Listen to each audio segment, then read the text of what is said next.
raawwata yeroon yaadera golabbi wanta mara ergaa keekkachiisaa kana kan nageessan lubbuu keessan baraara dhagaamuuf sagaleen jedhu tolaan tolaa jallaan jallinaa itti fufu ilmi waaqayyoo mul'ata inni gatii nama hundaa fidee dhufu Akkanumaanoo yeroon hirribaa ammaa darbeera yeroo tamanne caalaat faayinni nutti yaadeera namni martinuu abeeku barri akka ta'e raawwata yoodhan turu mul'achuuf jira masiin jiraata.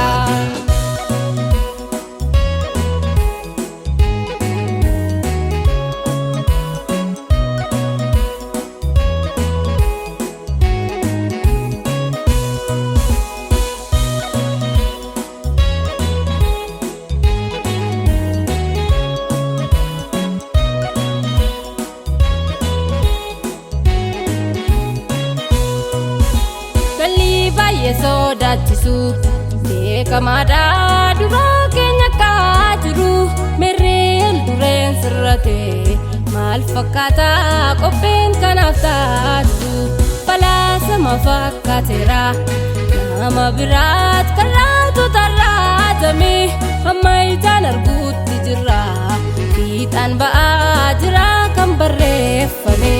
Akkanumaanoo yeroon hirribaa ammaa darbeera yeroo tamanne caalaat faayinni nutti yaadeera namni martinuu abeeku barri akka ta'e raawwata yoodhan turu mul'achuuf jira masiin jiraata.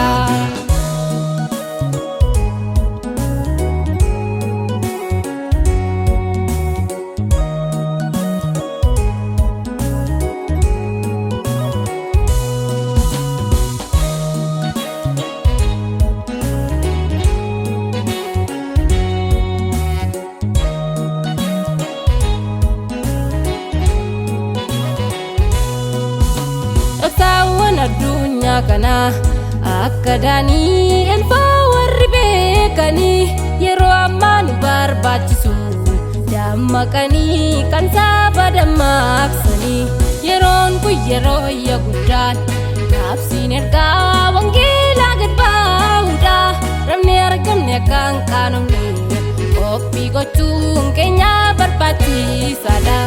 Akkanumaanoo yeroon hirribaa ammaa darbeera yeroo tamanne caalaat faayinni nutti yaadeera namni martinuu abeeku barri akka ta'e raawwata yoodhan turu mul'achuuf jira masiin jiraata.